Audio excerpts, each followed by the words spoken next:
I recently had a PROMOD come through that wanted to do some back-to-back testing with a carburetor and then again with electronic fuel injection. The testing was done both naturally aspirated and with nitrous, and what makes this testing a little bit cool is that the nitrous and the ignition is still being controlled through an MSD box. So the comparison between the CARB and EFI is just on the fueling side of things, which I thought was kind of cool. Just so there's no confusion, I had no hand in tuning this personally. I just rented them some dyno time and operated the dyno. A good friend of mine was the one doing the tuning. The testing was done on 2 separate days, as there simply isn't enough time to install an EFI system on a car, the same day that you're doing the testing on the carburetor. But the weather was as close as we could get it, and the car actually came here with the carburetor on it to get some baseline numbers so that we could do the comparison. And a little bit of a disclaimer, the primary reason from switching from the CARB to the EFI, outside of all of the other benefits that EFI has outside of just fuel tuning, is there was a big struggle getting a carburetor to work correctly on this car. I don't know all of the specifics, but I know that there was multiple different carburetors. The thing was sent back and forth to multiple different carburetor places and tuners, and multiple different people had their hands in it. And long story short, it just kind of was never correct. So they did the switch over to EFI, and now we're going to take a look and see what the differences are.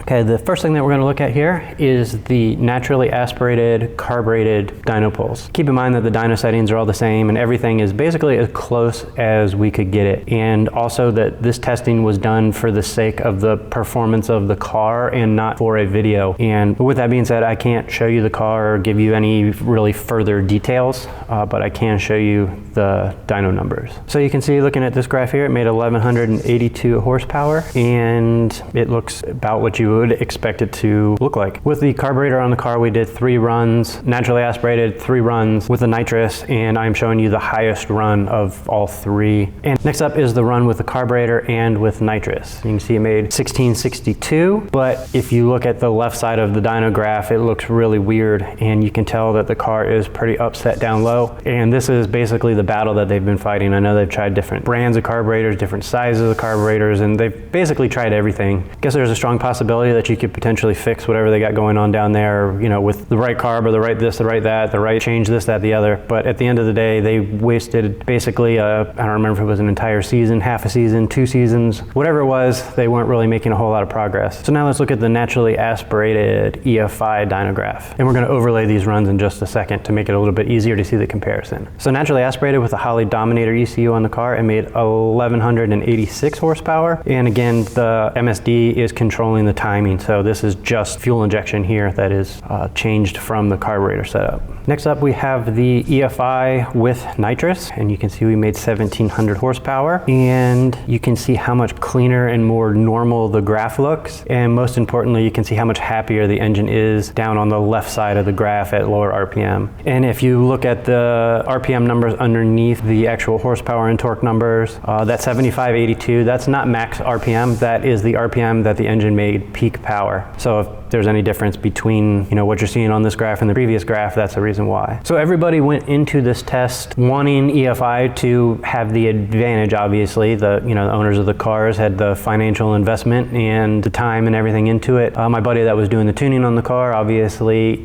talked him into going with the EFI route, or at least had a hand in it, so he wanted it to do well. And I didn't really have any skin in the game, so it didn't really matter to me one way or the other, but I would take EFI over a carburetor any day of the week, so I just kind of naturally wanted EFI to have better results here. But in the back of everybody's mind, you hear it over and over again, the carburetors always make more power. So it was one of those deals where everybody was almost willing to accept that maybe it might make less power, going to make it far easier to work on. There's 1,001 different benefits that EFI offers over a carburetor outside of just fuel tuning. It should, in theory, make the car more consistent and much easier to make changes between rounds and races and all of that good stuff. But most importantly, everyone's primary goal was to clear up whatever was going on down low. With a car like this, the first 60 feet of the racetrack is the most important, and with a car that was that unhappy down low, it was just inconsistent, and you just couldn't get enough power into it because the tires on this thing are 1,000 feet wide, so you really got to hit it hard to get it going, and it just wasn't able to be hit hard enough with what it had going on down there.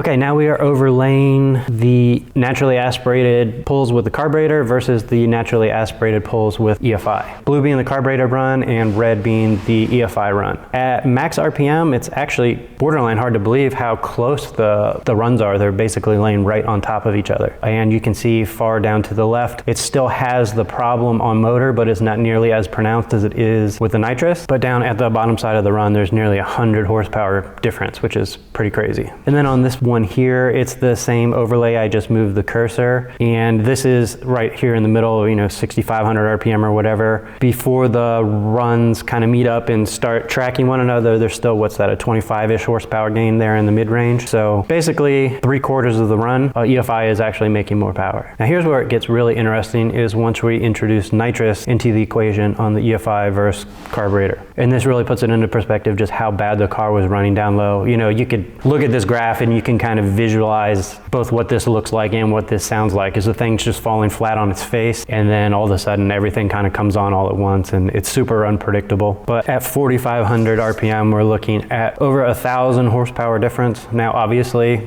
this isn't just simply EFI versus carburetor that's making that difference. It's that it's running bad on the carburetor, it's running good with EFI. So this is what we were up against.